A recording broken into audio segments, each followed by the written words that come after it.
அது மட்டும் இல்ல, இந்த புதுச்சேரி கவர்மெண்ட்டை பத்தி நம்ம சொல்லியே ஆகணும். இது டெஃபினட்டா தமிழ்நாட்டில் இருக்கிற மாதிரி நம்ம திமுக கவர்மெண்ட் மாதிரி கிடையவே கிடையாது. இத பார்த்தாவது தமிழ்நாட்டில் இருக்கிற அந்த திமுக கவர்மெண்ட் கத்துக்கிட்டா நல்லா இருக்கும். ஆனா அவங்க கத்துக்க மாட்டாங்க. பரவாயில்ல, வரப்போற எலெக்ஷன்ல 100% கத்துக்குவாங்க. அத நம்ம மக்கள் பார்த்துக்குவாங்க. புதுச்சேரி மக்களுக்கு ஒன்னே ஒண்ணுதான் சொல்லணும், இந்த திமுகவை நம்பாதீங்க. அவங்களுக்கு உங்களை நம்ப வச்சு ஏமாத்துறது தான் அவங்க வேலையே.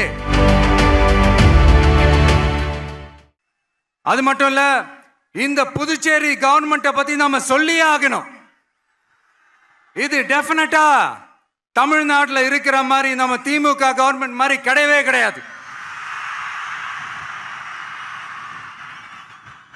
ஏன்னா வேற ஒரு அரசியல் கட்சி நடத்துற நிகழ்ச்சியாகவே இருந்தாலும் அந்த நிகழ்ச்சிக்கு தன்னெழுச்சியா வர நம்ம மக்களுக்கு பாதுகாப்பு கொடுத்து பாரபட்சமே காட்டாம இந்த கவர்மெண்ட் நடந்துகிட்டு இருக்கிறாங்க.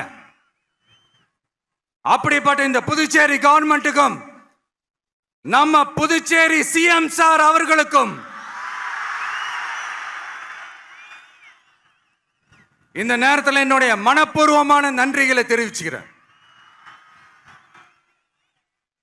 இத பார்த்தாவது தமிழ்நாட்டில் இருக்கிற அந்த திமுக கவர்மெண்ட் கத்துக்கிட்டா நல்லா இருக்கும்.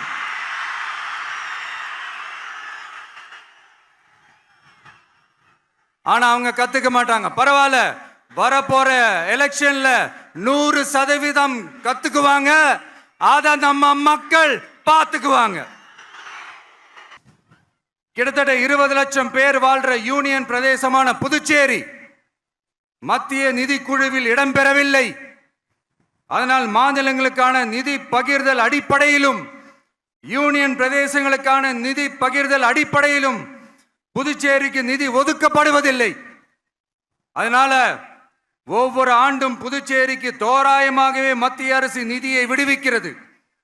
அந்த நிதியும் அரசு ஊழியர்களின் சம்பளம், ஓய்வூதிய தொகை உள்ளிட்ட திட்ட செலவுகளுக்கே சென்று விடுவதால் மீத தேவைக்கு வெளிச்சந்தையிலும் கடன் பத்திரங்களை கடன் வாங்குகிறது புதுச்சேரி.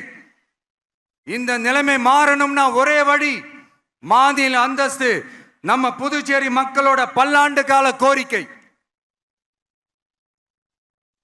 புதுச்சேரிக்கு போதுமான நிதி வரத்து இல்லாததுனால வெளியே கடன் வாங்க வேண்டியதா இருக்கு.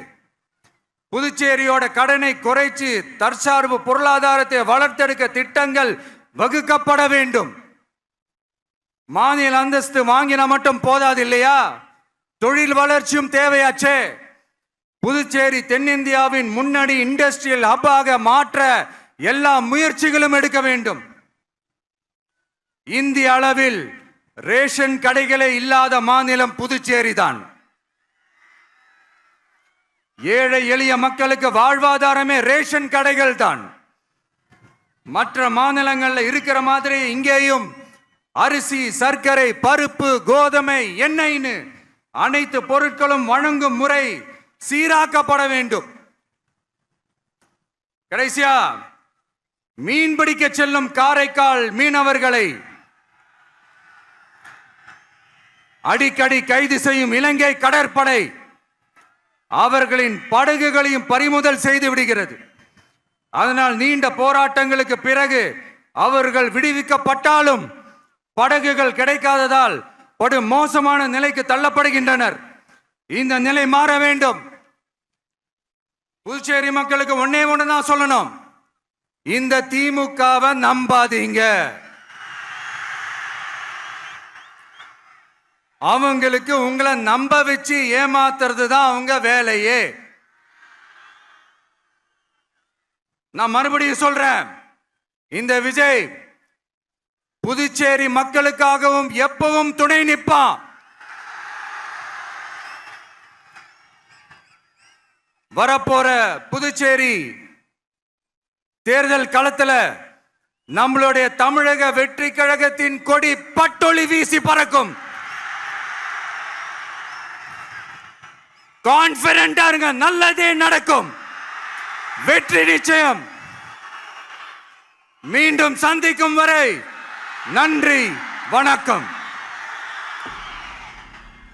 செய்திகளை உடனுக்குடன் தெரிந்து கொள்ள கீழ்கண்ட கேபிள் மற்றும் டிடிஎச் நெட்வொர்க்குகளில் எம்நாடு செய்தி தொலைக்காட்சியை காணுங்கள். பாதகம் செய்பவரை கண்டால் நாம் பயம் கொள்ளலாகாது பாப்பா. மோதி மிதித்துவிடு பாப்பா, அவர் முகத்தில் உமிழ்ந்து விடு பாப்பா. அண்மை செய்திகளை உடனுக்குடன் தெரிந்து கொள்ள இணைந்திருங்கள் எம்நாடு தொலைக்காட்சியுடன்.